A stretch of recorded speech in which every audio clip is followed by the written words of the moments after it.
좋잖아요. 복 있는 사람은. 23편 여호와는 나의 목자시니. 시편 139편도 시편의 왕자다 이런 칭호를 듣더라고요. 그래서 2000년 교회사 속에 시편 139편도 얼마나 금덩어리 같던가. 사람들은 눈에 보이는 뭔가 금덩어리 원하잖아요. 그러나 하나님의 나라에서 금덩어리 같은 귀한 진주의 말씀들이 얼마나 소중한가. 1절만 한번 읽어볼까요? 1절만 다시 한번 더. 여호와여 주께서 나를 살펴보셨으므로 나를 아시나이다. 한 번 더. 여호와여 주께서 나를 살펴보셨으므로 나를 아시나이다. 나를 살펴보셨으므로. 주님께서 나를 살펴보고 계시다. 나를 너무나 잘 알고 계시다. 여호와는 나의 목자시니 내가 부족함이 되는 말씀 중인데 시편 139편 1절.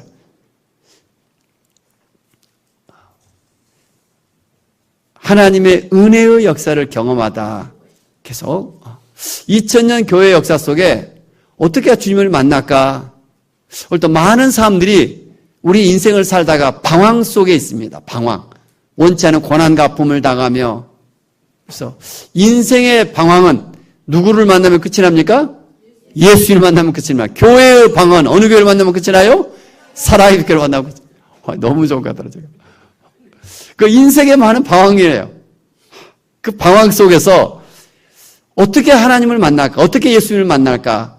첫 번째가 회개하고 막 뜨겁게 기도하고 이런 만난 줄 알았더니 2000년 교회 역사 속에 영성을 쭉 공부해 보니까 첫 번째가 뭐예요? 하나님의 은혜의 삶이 있음을 자기 스스로 깨닫게 하는 것. 그래서 지난주 요한복음 16장, 14장, 16절, 16절 아주 중요한 성경 구절이죠. 어제도 꼭 그것도 암송해야 됩니다.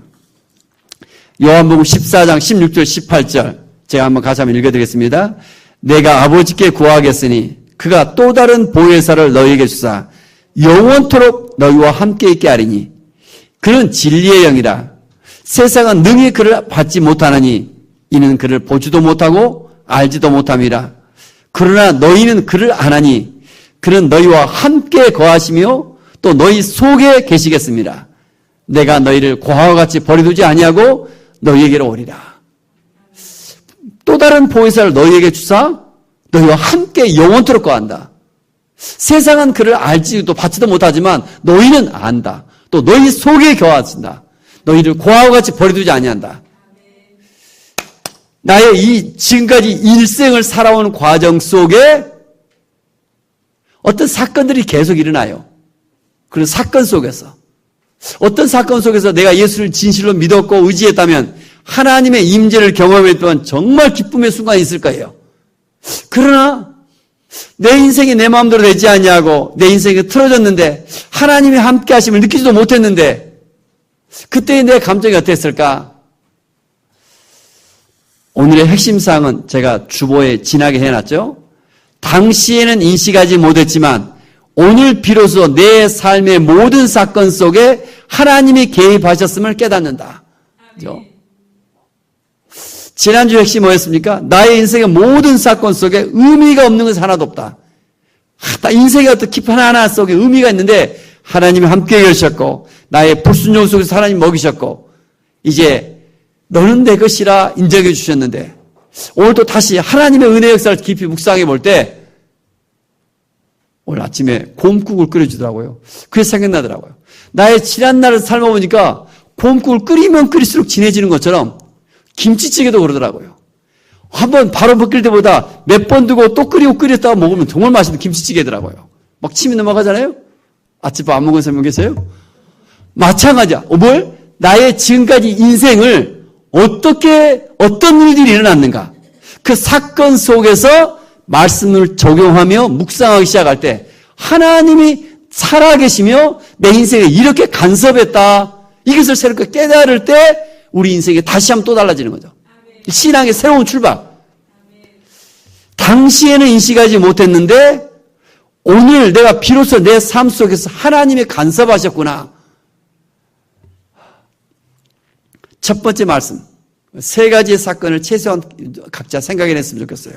지난주도 말씀을 나누어봤더니 목사님의 설교 속에 이런 것들이 생각났습니다. 이렇게 주님이 함께 하셨습니다. 많은 고백을 내가 들었어요. 이제 더 들어가는 거 오늘 또 두 번째죠. 시편 139편 1절부터 8절 말씀 보니까 하나님이 나를 얼마나 잘 알고 계시는가. 나를 늘 살펴보신다. 성경은 말씀하고 있습니다. 나를 감찰하신다. 시편 139편 1절에 보니까 나는 너를 너무나 잘 알고 있다. 나를 너의 안고 일어섬을 알고 있다. 복중에 짓기 전부터 내가 너를 알았다. 예레미야 1장 4절. 내게 있어야 될 것을 내가 이미 다 알고 있다. 마태복음 6장 33절. 너의 머리털까지 다 셀 정도다. 사람의 머리털이 몇 개나 돼요? 하나, 두 개가 아니라 뭐 10만 개 그러잖아요. 개수니까 하나님은, 성경은 너의 머리털까지 내가 다 알고 있다. 내가 너를 살펴보고 있다. 성경은 이렇게 분명히 말씀하고 있어요. 이 말씀은 살아있어요. 창세 전부터 내가 너를 택했고, 내가 교회다, 내가 예수 믿을 때 성경을 보았더니 창세 전부터 너를 내가 택했다. 모태에서부터 너를 만들었고, 너를 기묘하게 지었고, 우연히 생긴 것이 아니라 너를 위한 정한 내 책에 다 기록되었다. 너는 내 것이다. 너의 태어날 때와 살 곳을 내가 다 정해놓았다. 내가 어떻게 생각해서 이사 와서 남양에 살고 있는데 하나님 뭐라고요? 너의 살 곳과 거주 연대를 내가 정했다. 어디 나와 있어요? 사도행전 17장에 보면 와, 이런 말씀이 다 있는 거예요. 내가 내 자신을 아는 것보다도 하나님은 나에 대해서 너무나 잘 알고 계시고 나를 살펴보고 계시다. 감찰하고 계시다. 그래서 시편 139편 1절부터 3절 주보에 나와 있습니다. 한 번 더 같이 읽읍시다. 여호와여 주께서 나를 살펴보셨으므로 나를 아시나이다. 주께서 내가 앉고 일어섬을 아시며 멀리서도 나의 생각을 밝히 아시오며 나의 모든 길과 내가 눕는 것을 살펴보셨으므로 나의 모든 행위를 읽히 아시오니 8절 내가 하늘에 올라갈지라도 거기 계시며 수월에 내 자리를 펼지라도 거기 계시나이다. 와, 하나님은 왜 이렇게 나를 잘 아시는가? 누구의 시예요? 시편 139편은 다윗의 시예요. 어느 때 이 시를 썼을까요? 다윗이 대단한 왕이에요. 나가면 전쟁하면 다 승리하고. 사무엘하 11장에 보면 이제 겨울철에는 이제 전쟁을 못하다가 해가 돌아와서 다시 전쟁을 할 때 고대 국가는 왕들이 앞장서 나가서 싸워야 돼요. 그런데 자기가 안 나가도 요압 장군만 내보내도 다 이기겠더라고요. 그래서 다윗은 궁정에서 한가롭게 쉬고 있고 나가서 다 전쟁하는데 옆집에 보니까 한 여인이 밧세바를 목욕하고 있어요. 고대 국가 뭐 당연히 왕들이 설령 뭐 그럴 수도 있을 거예요. 그러나 다윗은 하나님의 사람 해서는 안 돼요. 그러잖아요. 그리고 나서 다윗이 어떻게 했어요? 음란한 짓을 행하며 그 다음에 이 밧세바의 남편이 우리아인데 전쟁 속에 있으니까 불러다가 쉬겠는데 다 들어가지 않아요. 전쟁 깊은 곳에 집어넣으라고 해서 그를 죽여요. 살인죄까지 해요. 그리고 다 이제 감췄어요. 끝이 난 줄 알았는데 갑자기 나단이라는 선지자가 와서 뭐라고 해요? 당신이 간음죄를 지었고 살인죄를 지었습니다. 무섭게 채찍하는 거예요. 아니 다 감춰놨는데 다시 얼마나 회개하고 통해야 합니까? 사람을 혹시 속일 수 있어도 다윗이 뭐예요? 와, 하나님은 나를 살펴보고 계시는구나. 하나님은 나를 너무나 잘 알고 계시는구나. 요즘은 CCTV가 곳곳에 있는 것 같아요. 조금만 보면 CCTV 돌려보면은 저거 누가 다 보니까 요즘은 길거리마다 새로운 집을 짓자 뉴타운 보면 앞집 다 CCTV가 길거리마다 다 있어요. 여러분 좀 사람을 속일 수도 하나님을 속일 수 없는 것 같아요. 첫 번째, 하나님의 은혜의 삶을 경험한다. 하나님께서 나를 너무나 잘 살펴보고 계시다. 오늘도 내 자신 앞에 하나님, 저는 내 죄가 막 떠오르더라고요. 오늘 말씀 보니까 내 죄가 목회자로서 아직도 내가 얼마나 부족한가. 여러분 좀 내 어떤 죄의 모습들, 허물의 모습들을 한번 묵상해 보시고 상체의 모습 상관없습니다. 하나님은 우리를 사랑하시며 나를 감찰하고 계시다. 살펴보고 계시다. 나를 너무나 잘 알고 계시다.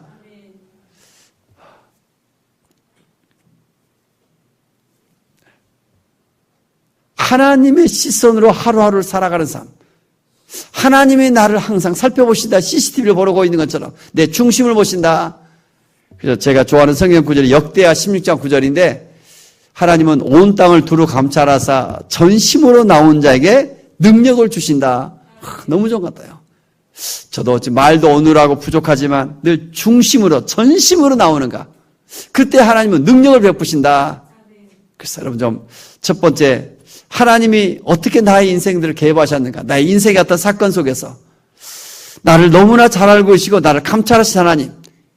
하나님 앞에 숨길 것이 없다. 아무것도 없다.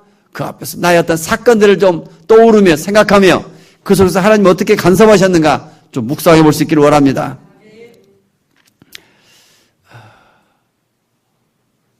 이 말씀 앞에서 저는 어느 날 몇 개월 전인가 그렇게 오래되질 않았는데 차에 냄새나길래 쓰레기를 길가에 살며시 내려놓았던 것들이 제가 떠올랐습니다. 저의 또 물질의 어떤 문제, 또 저의 지난날의 어떤 죄악된 문제들 하나하나 다 떠올랐던 것들을 한번 많이 감찰시 하나님 앞에 나가서 한번 살펴보았습니다. 두 번째 문제는 시편 105편 5절부터 15, 22절. 간섭하시고 참여하신다. 하나님은 우리를 살펴보실 뿐만 아니라 어떻게 하신다고요? 간섭하시고 참여하신다. 그 주보에 나와 있는데 그 부분만 다시 한번 같이 천천히 읽어봅시다.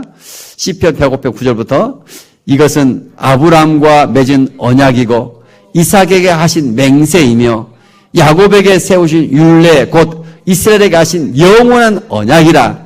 이르시기를 내가 가나안 땅을 내게 주어 너에게 할당한 소유가 되게 하리라 하셨도다. 그때 그들의 사람의 수가 적어 그 땅에 나그네가 되었고 이 족속에게서 저 족속에게로 이 나라에서 다른 민족에게로 또 돌아다녔도다. 그러나 그는 사람이 그들을 억압하는 것을 용납하지 아니하시고 그들로 말미암아 왕들을 꾸짖어 이르시기를 나의 기름 부은 자를 손대지 말며 나의 선자들 해하지 말라 하셨도다. 그가 또 그 땅에 기근이 들게 하사 그들이 의지하고 있는 양식을 다 끊으셨도다. 그가 한 사람을 앞서 보내셨으며 요셉 종으로 팔렸도다. 그의 발은 착고를 차고 그의 몸은 쇠사슬에 매었으니 곧 여호와의 말씀이 응할 때까지라. 그의 말씀이 그를 단련하였도다. 하나님은 아브라함과 언약을 맺으시고 그의 후손들을 통하여 많은 믿음의 조상되게 하시고 그래서 하나님의 축복의 통로 그 민족을 통하여 하나님이 나를 세워가고자 했던 거예요. 하나님은 한 번 택한 것을 끝까지 살아가신 것 같아요. 때로 그들이 말씀에 불순종해 살아가도 친히 찾아가셔서 다시 또 환경과 여건 속에서 참여하시고 간섭하셨다. 한 가지 예를 들면 그런 것 같아요. 어떤 젊은 시어머니가, 젊은 여인이 아주 무서운 혹독한 이런 시어머니 밑으로 시집을 갔어요. 시집 갔는데 그 시어머니가 무서우면서도 요리를 너무너무 잘하시는 거예요. 뭐 김치라든가 뭐든 그 요리들을 정말 잘하시는 거예요. 그런데 이 젊은 여인이 들어가서 뭐 했겠어요? 와, 시어머니 요리 잘하는 것을 다 기록하고 메모하고 그걸 또 자기도 실습해서 직접 배우고 그렇게 해서 어때요? 요리의 대가가 되고 사업을 해서 성공을 해서 어마어마한 부를 누렸던 거예요. 이 젊은 여인의 미천은 뭡니까? 돈이 많아서입니까? 지식이 많아서예요? 미천이 뭐예요? 시어머니의 그 요리 솜씨 그것이 미천이었던 거예요. 오늘도 우리의 인생에 이르는 것 같아요. 미천. 아브라함 그의 후손들은 어때요? 이스라엘 백성들은 아브라함의 언약이 미천이에요. 미천. 그 언약에 따라 살기만 하면 그들의 삶이 다 준비되어 있는데 이스라엘 백성은 어떻게 살아가요? 언약을 가까이 하냐고 세상을 가까이 해요. 가나안 땅의 그 세상의 화려한 모습, 돈, 그 다음에 부요함, 쾌락 이것들을 가까이 하고 있는 거예요. 그 언약이 미천이 돼서 여기에 순종하면 승리할 건데 다 준비해 왔는데 모태신앙들 얼마나 좋은가. 부모들이 다 준비해 왔는데 그런 것 같아요. 또 여러분 우리 예수 그리스도의 십자가도 우리의 또 미천이 될 수 있고 다 준비해 왔는데 그러니까 여전하게 광야길을 걷고 있는 이 인생들 얼마나 안타까울까 하나님은. 그래서 그들의 인생에 대해서 여전하게 하나님은 앞서 보내셨대요. 환경을 바꾸시고 또 불순종한 그 사람을 여전히 끝까지 사랑하셔서 하나님의 구속의 역사를 이어가고 계십니다. 그래서 하나님이 간섭하시고 참여해 주신다. 광야길을 걷고 있는 우리 인생들, 방황하는 우리의 인생들, 하나님은 얼마나 우리를 지켜보신 뿐만 아니라 참여하시며 돌아오기를 원하고 계시는가. 지난주 수요일에 이렇게 또 기도해야 하다가 우리 최권사님 기도하신 분이 저쪽에 앉아서 그러다가 갑자기 쭈그렸더니 저의 인생이 쭈그렸던 어떤 인생 같았습니다. 그래서 광야의 인생을 이야기하더라고요. 저도 뭐 깜짝 놀랐어요. 제가 알잖아요 이렇게 예? 종이 한 장을 이렇게 날려보세요. 날아갑니까? 안 날아갑니까? 얼마 안 날아가요. 근데 쭈그려서 날려보면 어떻게 돼요? 멀리 날아갈 수 있어요. 왜 이렇게 우리 인생을 쭈그려뜨릴까? 이 말씀이 들어요. 우리 인생을 왜 이렇게 쭈그려뜨릴까? 이유가 뭐예요? 하나님의 선한 계획이 있어요. 여러분, 왜 이렇게 광야길을 걷게 하실까? 우리 미천이 분명히 언약의 말씀인데, 하나님은 여전하게 하나님을 떠나 살아갈다 할지라도, 어떻게 해야 돼요? 간섭하시고 참여하시고, 여호와는 나의 목자, 10편 23편처럼 주의 막대기와 지팡이로 양들을 자꾸 몰아가시잖아요. 나의 일생을 한번 쭉 지금까지 삶을 묵상해 보셔요. 첫 번째 사건, 하나님께서 어떻게 나의 양식 살펴보시며 나보다 너무나 잘하고 계시라니. 두 번째 사건, 나의 일생을 말씀을 통해서 살아가야 될 것인데 자꾸 곁길로 가는 나의 모습을 여전히 간섭하시고 인도해 가시라니. 어제 하루만 돌아보다 하나님 여전히 간섭하시고 살아가고 계세요. 일생을 돌아볼 때 어떤 사건 속에서 여러분을 좀 묵상해 보시기 바랍니다. 저의 인생에도 그런 것 같아요. 제가 잘 몰랐는데 저는 내가 목회자로서 서원해서 내가 어떻게 살아왔었는데 어머니의 어떤 그 환상, 어느 날 시온으로 너를 데려가겠다. 저희 어머니 잘 모르고 새벽기도 아니고 목사님들 잘 모시고 그랬던 시대 저희가 어느 날 이게 언약이었구나 느껴진 것 같아요. 그래서 할 수만 있다면 신학을 또 안 하려고 직장을 다녔잖아요. 1년만 더, 1년만 더. 그러다 7년을 제가 다녔어요. 근데 그 신규 사업이든 뭐든지 하는 일 속에서 뭔가 잘 안 되어가고 있는 거예요. 내가 맡은 정말 하면 할수록 저는 요나와 같은 것을 느꼈어, 제가. 그래서 제가 사임하겠다니까 또 다른 곳에서 저를 막 또 불러들이는 거예요. 근데 또 가도 마찬가지일 것 같다. 제 마음 심령 속에 이미 성령께서 그 일생을 살아가면서 하나님이 뭐 하신다? 간섭하시고 참여하신다. 하면 여러분 묵상해 보시죠. 자기 자신의 과거 일생들을. 하나님께서 나를 살펴보시고 나를 감찰하고 계시고 그뿐만 아니라 참여하시고 간섭하셔서 이렇게 해서 목회자의 길로 여기까지 오는 게 어떻게 이끌고 계셨는가. 자기 일생들 계속 묵상해 오시면서 묵상할수록 뭐예요? 그래서 곰탕처럼 김치찌개처럼 친국이 되어지며 하나님의 은혜를 깨닫는다. 이 하나님의 은혜를 깨달으며 회개하며 주님의 생애를 묵상하기 시작할 때 십자가가 다시 느껴지고 십자가의 부활이 또다시 내 것이 되어지며 그래서 우리의 신앙이 다시 좀 새로워지기를 원합니다. 세 번째 시편 105편 23부터 45절 하나님은 간섭하시며 참여하실 뿐만 아니라 마지막 구속 그 값을 지불하시고 건져내신다. 우리 한 사람 한 사람 인생들을 구속 이스라엘을 애굽의 객이 되게 하시고 그들을 구속하시는 과정 속에서 여호와께서 간섭을 참여하시는데 값을 지불하시고 구속자 시편 105편 29절 30절 그들의 물도 변하여 피 되게 하사 그들의 물고기를 죽이셨도다. 그 땅에 개구리와 만에서 왕의 궁치도 있었도다. 10가지 재앙을 통하여 이스라엘 백성들을 건져내시죠. 애굽에서. 그 마지막 장자 재앙이죠. 36절 또 여호와께서 그들의 기력의 시작인 그 땅의 모든 장자를 치셨도다. 마침내 그들을 인도하여 은금을 가지고 나오게 하시니 그의 지파 중에 비틀거린 자가 하나도 없도다. 애굽에서 나올 뿐만 아니라 보낼 때 어떻게 해요? 은금을 가져가고 가축을 가게 하고 아니 노예에서 나오는 순간 이스라엘 돌아오는 순간 이런 어마어마한 하나님의 역사하심으로 부유하게 하시고 그를 이끌어내셨다. 또 얼마 가지 아니해서 애굽의 군대가 또 쫓아오죠. 바로가 가만히 놔두지 않죠. 그래서 쫓아오니까 앞에는 홍해바다 뒤에는 애굽의 군대 정말 갈 길 몰라 방황하고 있잖아요. 오늘 그러신 분 여러분 있지 않습니까? 내 인생 어떻게 살아야 될지 방황하고 있는 영혼들. 저는 제 그리가 같아요. 앞에는 홍해바다, 뒤에는 애굽의 군대. 히스기야는 어느 날 열심히 살다가 이제 몸에 병이 들어서 그가 죽게 됐어요. 더 이상 살지 못하고 당신은 이제 죽으리라 이사야가 선언해요. 근데 그 순간 히스기야가 어떻게 기도해요? 벽을 낮추러 작정하며 기도하죠. 벽을 낮추러. 왜 벽을 낮추러 기도했을까요? 자기 인생이 앞에 벽과 같이 막혀있다. 그걸 상징하고 있는 거예요. 근데 작정하고 기도하자 15년을 더 살게 해주셨잖아요. 작정하자. 오늘도 우리의 인생길 걸어갔다. 저의 인생길도 맞아가지고 내 인생을 바꿔준 그분.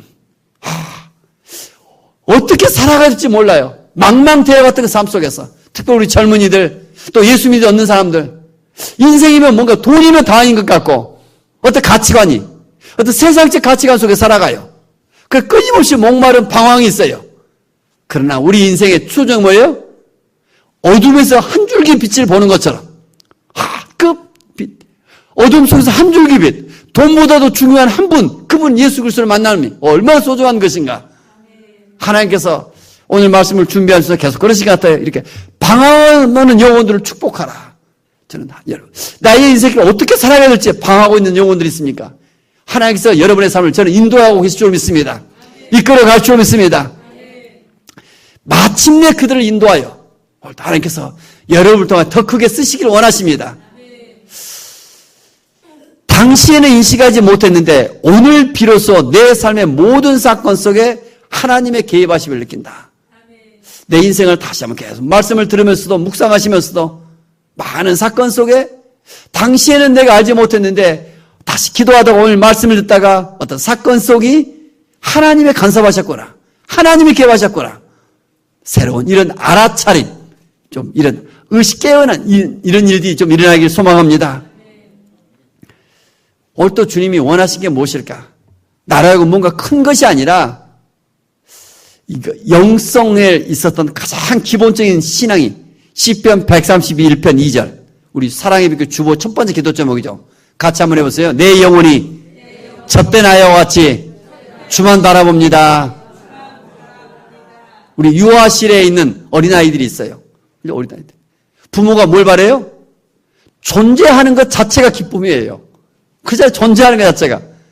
아기가 좀 일어나서 뭐 자기를 도와주고 열심히 뭐 하기를 이게 아니라 존재하는 것 자체가. 그렇구나. 신앙생활 목회자로서 뭔가 막 하나님 뭘 이거 아니라 믿음의 생활을 하면 할수록 내가 뭔가 하고자 하는 것을 내려놓게 하시고 주 안에 들어가기를 원하세요. 나의 안에 거하라. 늘 주님을 바라보며 주를 의지하며 살아갈 때 그때 분명한 주의 음성을 들으면 내가 아니라 주님이 내 속에 들어오기 시작하고 나를 통하여 나와 함께 주님이 일할 줄 믿습니다. 그 존재 자체가 기쁩니다. 내가 내가 주를 위해서 뭐 좋은 대학을 가고 내가 주를 위해서 많은 것을 하고 이 자체가 아니라 오늘 또 주님의 날 여러분이 주님 앞에 나왔어요. 얼마나 하나님이 기뻐하시겠어요. 우리 옆 사람 축복합시다. 하나님께서 당신을 크게 기뻐하십니다. 오늘 또 이 자리에 나온 자체를 하나님이 기뻐하셔요. 그래서 마지막 주신 말씀이 있죠. 이사야 1장 18절. 우리 예레미야가 3장 22절 같이 한번 읽겠습니다. 너희의 죄가 주홍 같을지라도 눈과 같이 희어질 것이고 지롱같이 붉을지라도 양털같이 희게 되리라. 여호와의 인자와 긍휼이 무궁하심으로 우리가 진멸되지 아니함이니이다. 이것들이 아침마다 새로우니 주의 성실이 크시도다. 아멘. 한 번 더 오늘 메시지 핵심이 뭐예요? 다시 서론에 나왔죠. 진한 색깔. 당시에는 인식하지 못했는데 오늘 비로소 내 삶의 모든 사건 속에 하나님이 개입하셨음을 깨닫는다. 말씀을 전하기 전까지 또 묵상합니다. 저 또 기도합니다. 또 교회 일찍 나오면 기도하는 것이 뭐예요? 나의 일생을 묵상하는 거예요. 어떻게 하나님이 함께 하셨는가? 뭐 하다고요? 묵상할수록 친한 친구가 나와요. 새벽에 나의 일생을 바라보니까 저희 인생에 가장 힘들었던 시기가 저는 고3, 고2 때다 같아요. 부모님이 그 재산 문제로 큰아버지와 작은아버지가 싸우면 본인들만까지 자녀들까지 끌고 가요. 이거 어떻게 지금 얼마나 자녀들이 혼돈 속에 있었겠어요. 인생이 도대체 뭔가 방황이 얼마나 많아요. 젊은 시절, 사춘기 시절. 그 물질이 뭐라고. 그 얼마나 저도 방황했는가 모르겠단 말이에요. 그런데 그런 것 때문에 그 당시도 신부가 되고 싶어하는 마음이 있었어요. 그러다가 원하는 내가 대학을 가지 못하고 방황하다가 말씀을 보기 시작하는데 이제 달라지기 시작한 거예요. 그 인생이 오히려 더 이렇게 오히려 기회가, 목회자가 되리에 가장 하나님의 선한, 이끌었구나. 다시 눈이 열리기 시작한 것 같아요. 또 하나 어떤 사건이 보면 교회를 우리 아파트 상가에 시작해서 어떻게 이제 부흥하고 하나님 사명을 감당하자 어떤 전도와 열심히 했던 것 같아요, 뭔가.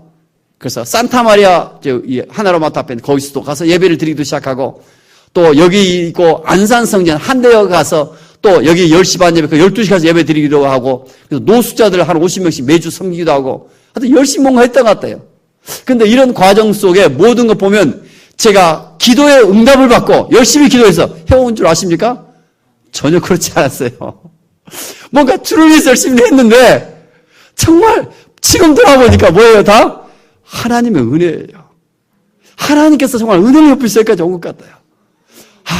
뭔가 이제까지 이런 많은 실수와 허물 속에서도 하나님께서 긍휼히 여기셨고 하나님 은혜를 베푸셨구나. 이런 동안 얼마나 감사한지. 여러분 남는 생에 이제까지 길을 돌아보며 그 많은 실수와 허물 속에서도 하나님 함께 하셨는데 하나님이 간섭해 주셨는데 여러분 하나님의 영광을 하나님의 뜻을 향하여 오늘을 감사하시며 내일을 향하여 좀 담대하게 나갈 수 있기를 원합니다. 눈을 한번 감아보세요. 계속